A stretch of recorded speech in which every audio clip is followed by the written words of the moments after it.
Mesdames et messieurs, nous sommes ici à l'entrée du village Bessetonou dans l'arrondissement d'Aromé-Lokpo de Soava. Tout le village où vivent environ 1500 âmes. Alors, une centaine de cases a brûlé et beaucoup de personnes se sont retrouvées justement du jour au lendemain sans toit. Qu'est-ce qui s'est passé? Comment est-ce qu'ils ont vécu la période? Qui ont pu...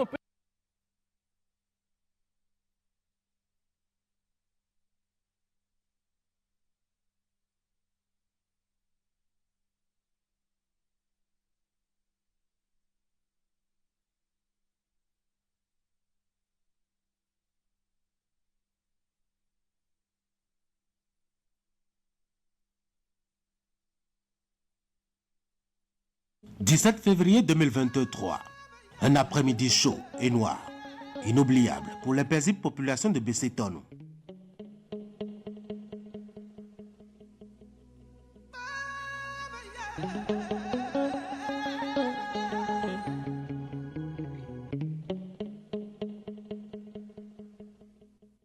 Un énorme drame vient de frapper les habitants de ce village d'Aromé-Lokpo dans la commune lacustre de Soava. Un énorme feu qui a surpris plus d'un, a réduit en cendres tout ce qu'il avait rencontré. Des constructions, des animaux, des biens, tout ce qui n'avait pas pu se sauver ou être sauvé.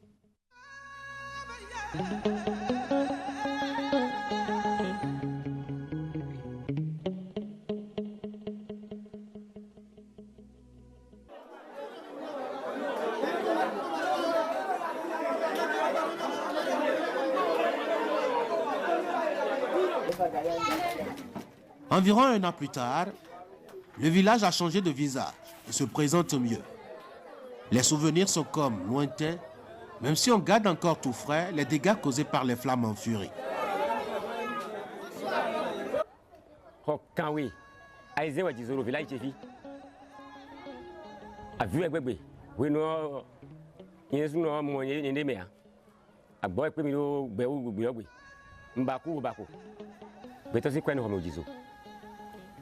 Betosi o zanu ganu mudo ndeji no don le bio ejizo ndegbe ndegbeto zao biwe ejizo machi ndem lo leglele ejizo betosi zu keke lo ho ule bo jizo ka ofio ndejizo toji hunde no to bo jizo.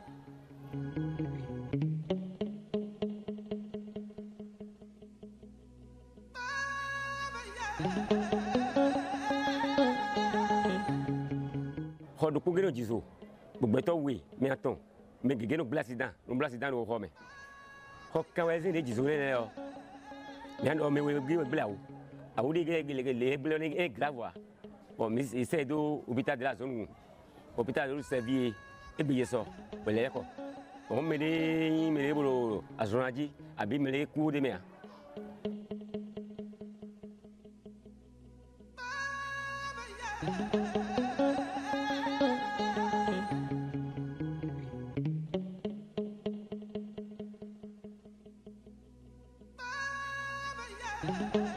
Là, il y a un le corps de coup qui taou des corps.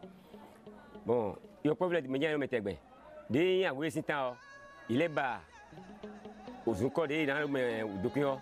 Bon, son corps des bas rouga. Bon, j'ai oui ton et demain. Oui, oui, hors de coup là des me rouler là wa. Hoti et bon. J'ai osé son corps il hors de vota. Bon, hors ton oui c'est il tourne là qui met. Il me le font avec parce que tu me il me le font tu me le was de cool mi ho holé ejizo.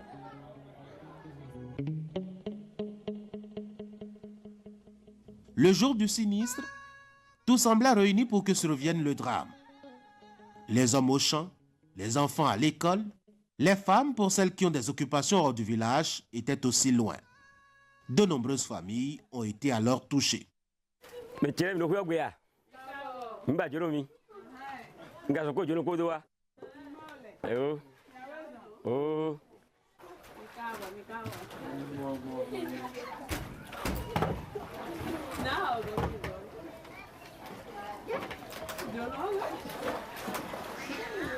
Pegbe mi ne dabla.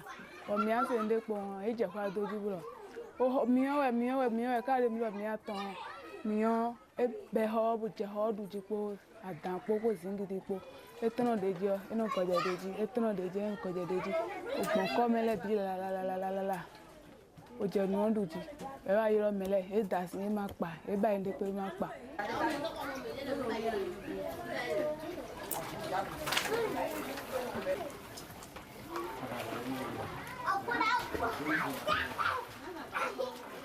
Ya mata no to fio so kwa don de bodo yi mele vole bi ho mele le monde e chan e mata no to fi ko ga do ba yi no folo zo am.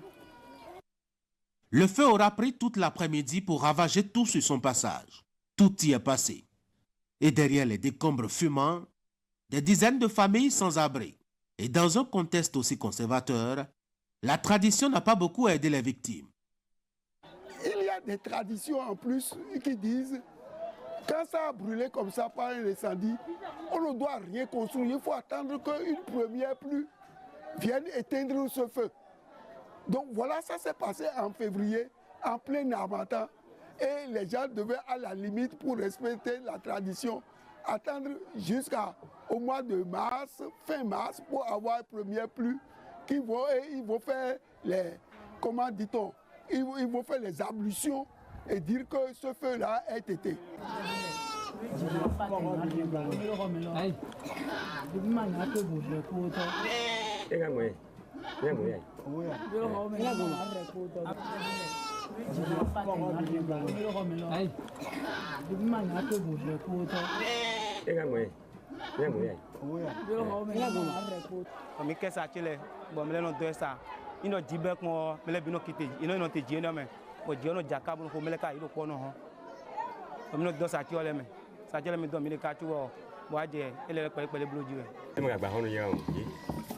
Kilo ba we.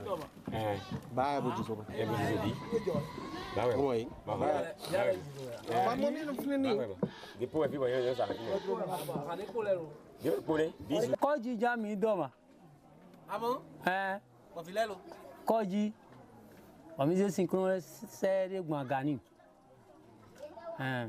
Bo da mo nu asana bi. Ah, mi gbe do e sun ropo mo.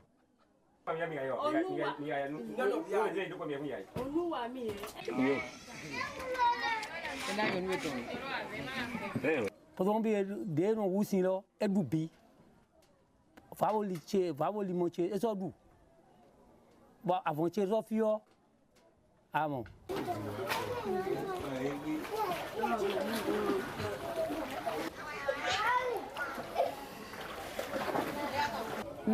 Nchere manchiza monde be gban le ton ndelebu. Afokpo lo ba le po. Webu.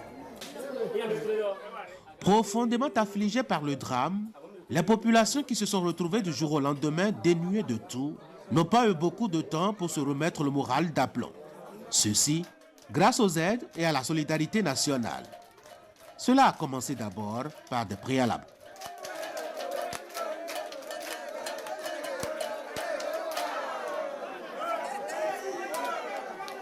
Des topographes sont venus et ont fait le relevé, ont fait l'état des lieux de toutes les cases brûlées et identifié la part de chacun de là où les gens restaient. Ceci est très important parce qu'il y a des tombeaux sous les cases. Ce n'est pas à faire une attribution et aller remettre la tombe de Tatampion sous la case d'un autre. Et nous avons essayé le plus que possible pour respecter un peu les raisons de sécurité incendie, d'écarter plus ou moins les cases et créer quelques allées pour que les gens puissent passer. Ni mi abo hole gbalo, ni ya ipanu bodo gbailo. Ili hole me mi de ide o. Ni mi lo toro. Ah o. Boku to wa jondo ganji. Gba holo alodeji mi toro bo mele bibo. Poto opanu. On a fait des modules qui doivent être construits progressivement suivant la capacité de chacun. On a mis les poteaux, on a fait comme un hangar et il y a des parties où vous pouvez fermer et faire des murs en briques si vous en avez les moyens. Vous allez voir, il y a des murs en bambou. D'autres ont pris même des paillassons là pour entourer leur maison. Et chacun fait suivant ses moyens. Ces préalables techniques étaient menés parallèlement aux aides de diverses natures qui affluaient. Les populations de Bessétonou ont pu se sentir soutenues, aussi bien par la communauté locale que par la nation béninoise. Mais mon père catholique qui tourne autour de la maison, il est d'où,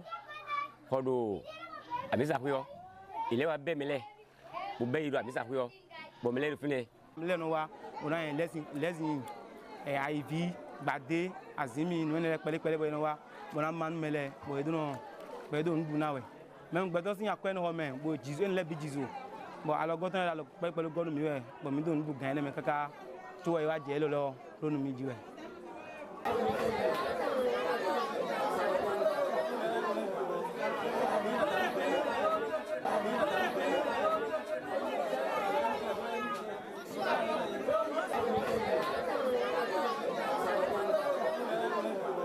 Nous avons fait 22 millions de domis, le village.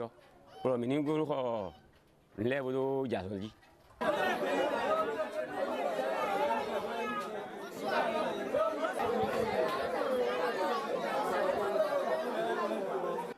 On a calculé tous les matériaux de construction, le bois, le fer, le clou, les feuilles de tôle qu'il faut pour construire chaque module.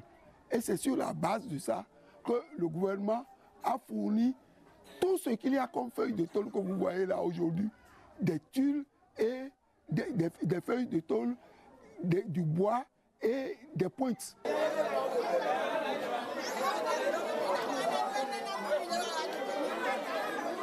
Bon, et tawa bois nami, panle, beaucoup les beaux, on a mis ciment pelé, au gang pelé, mais ekpea. Nous on peut mettre bédé. Nous maman mais mon quoi quoi son bédé, mais to les dans les bleus to bifo. Maman de les tata vie de mon béton à mère.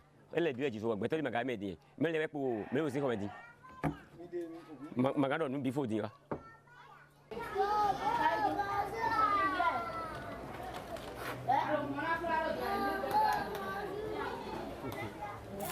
À quoi raison? À quoi raison? Rien. On me le m'a ouvert à m'a ouvert à mi. Eh bon, n'importe quoi, mais de là, et comme à l'encore, mais d'ailleurs, il va comme étant égal à mi. Il go à l'onami, il go à l'onanie, tao. Quand les mal, c'est un coup de monawi, un coup de monawi d'aïe. Ah.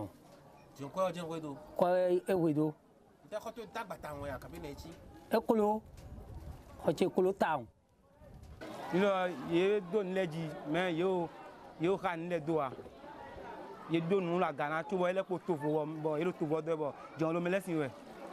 À toi, les soins, mais les biopés, à toi, les biou, mon doigt, briquer isolé, on est dans les aussi, briquer ou pour régler. Mais bon, le budget, bon, du briquer les dos.